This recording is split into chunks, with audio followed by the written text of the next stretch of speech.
morning. My name is Leslie, and today I'm going to be going over essay structure with you guys.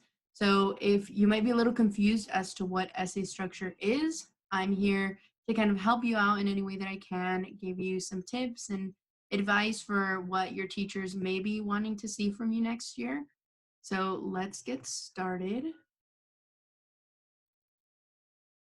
So again, essay structure, that's what we'll be going over today.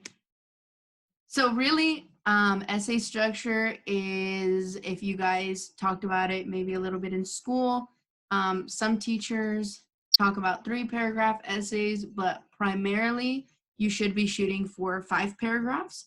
So a good way for you to be able to figure out how you're going to do these 5 paragraphs is in an outline. So I know that a really good thing that I do is before I start working on my essay and kind of start writing right away, I like to plan things out. I like to make sure that I know exactly what I'm doing, and it's going to help me write faster, write more efficiently, write better because I know what I'm talking about and I'm not just rambling.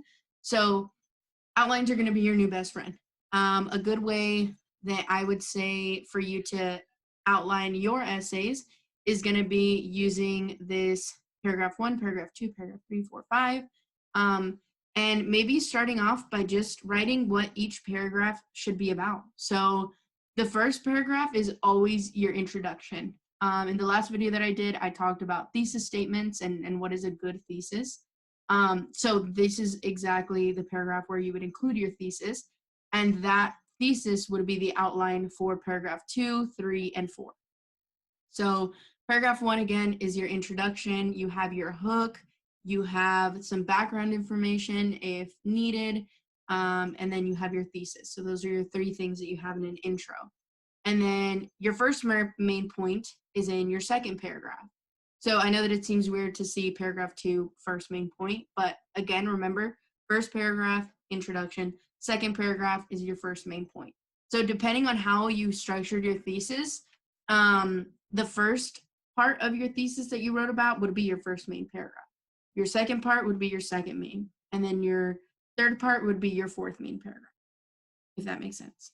And then finally, paragraph 5, you end with your conclusion, which is literally just wrapping up everything that you said. So here, this is going a little more in depth about what I talked about. So for your introduction, you should provide background information on your topic. So again, like I said, if you're talking about, let's say you're writing an essay about a country, and let's say it's Brazil, and you know a lot about Brazil because you researched it for your topic, but maybe the people who are reading your essay know nothing about Brazil. So before you start talking about Brazil and backing up your claims and doing a bunch of things, make sure that in your introduction, which is your first paragraph, you have that background information so that people can understand, okay, you're introducing the topic. Introduction, introducing. So I also talk a little bit about how you can be creative about how you present it. So for social studies, if you're writing about a specific war, maybe you can have a cool fact about it. So really the key, again, is you want to intrigue your reader. You don't know what intrigue means. It just means you want to draw them in. The introduction is kind of, if you see a news article too, that's the first thing you read. That's what draws people to it. You want people to be interested in reading your essay. You want them to like it. So again, you can just do whatever it is that you want to do with it. We'll go over the structure a little more in a second. I just want to give you a little more background for each paragraph. So paragraph 2, which is your first main point, this is where you begin laying out the 3 main points that you promised in your introduction. So the first sentence should transition into the previous paragraph, from the previous paragraph to the current one. So that you're not super confused with all the words that I got going on here, remember what I said. Your thesis is in your introduction paragraph, but when you write out your thesis, remember you have blank is important because 1, 2, 3. So your first reason is going to be your first main point, your first body paragraph. So this is where if you said education reform is important because kids need to understand things better. Then kids need to understand things better. This would be where you would talk more about that. And here in your first main paragraph, you can start off with just a quick intro and just kind of state it again and be like, first, kids need to understand things better. And then you would just make sure that you include examples and some supporting evidence that's connected to it. The second main point, so this would be the third paragraph, is where you lay out your second main point. So again, going back to the thesis, you already took care of number one. Now we're on your second thing that you said. So again, if you're talking about education, maybe you're talking about how recess is important. So this second main point would be all about how recess is important. And then you would, again, have your transition and have examples to support what it is that you're saying. The third one, literally the same thing as the first and second. Now you're just talking about your final thing. So now if you had also said, so it's important so that kids can learn better, so that recess is also really important, we'll just say for kids. And then something about school lunches. So this would be where you talk about school lunches and making sure that they're good, that they're nutritious. This is where you talk all about that. And your conclusion, the last paragraph of a 5-paragraph essay should be your conclusion. Final paragraph, you're concluding everything that you were talking about.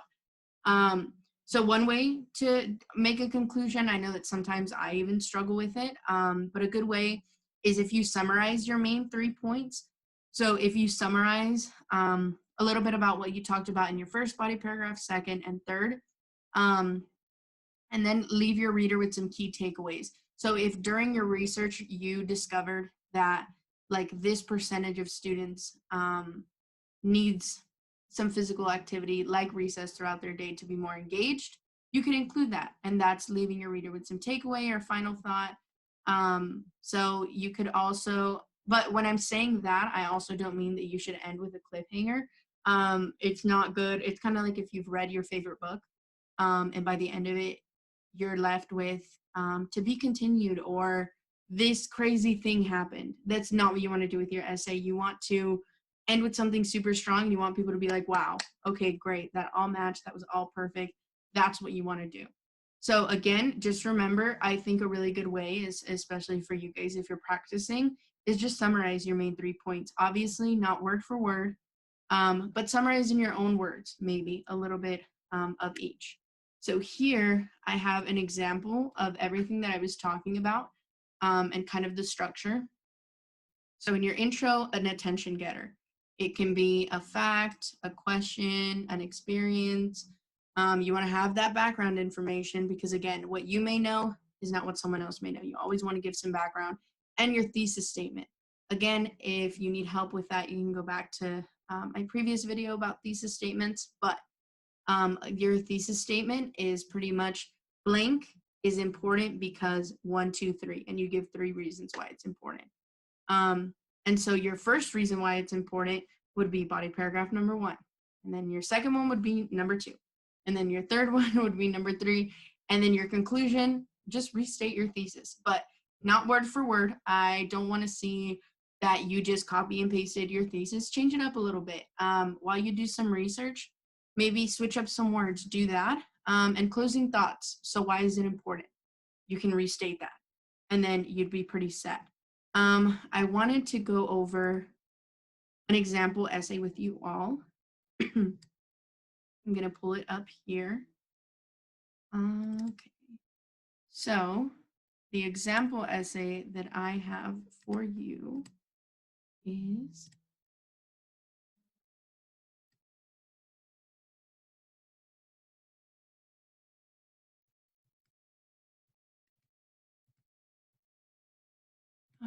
one second.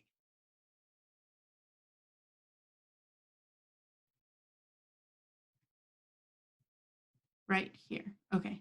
So this essay is the persuasive speech about the benefits of volunteering. So as you can see, the attention getter, so their topic is the benefits of volunteering.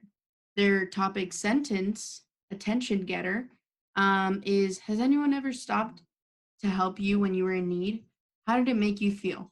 I think that's a really great attention getter, because it gets you thinking. You're like, okay, yeah, I've helped someone in need. It made me feel really great. I want to keep reading. So that's their attention getter. And the only thing I noticed that they were missing is some background information. But the attention getter and the thesis statement, which are always the hardest things to do, they do really well. So their thesis statement is volunteering in your local community will help those around you and help you feel like you've contributed something positive, and it is easier than most people think. So here they're writing volunteering in your local community. That's kind of their main point. And there are three reasons why that's important is will help those around you, help you feel like you've contributed to something positive, and it's easier than you think. So when this person is writing their essay, the way that they're going to go about that is they're going to have their first body paragraph is going to talk about helping those around you. The second one is how volunteering helps you feel like you've contributed something positive. And the third one is it's easier than most people think. So that's exactly how their essay is going to go. They have a preview of main points, which is really nice. They talk about today, I will talk to you about the needs in our community. Their main point is ways you can help. And their transition is volunteering in your local community is a great way to give back and set a positive example at the same time. Let's take a look at some of the problems in our community that affect many people. So this is a really, really good outline because this way, when they write their essay, they pretty much have everything written out for them. So it's really awesome. And yeah, I really hope if you guys have any other questions, please feel free to reach out with any of those. But I hope that that at least made sense for the time being. We'll go into a little more about structure in the next video. But thank you, and hopefully this helps you write an amazing essay. I know you guys can do it. Thank you.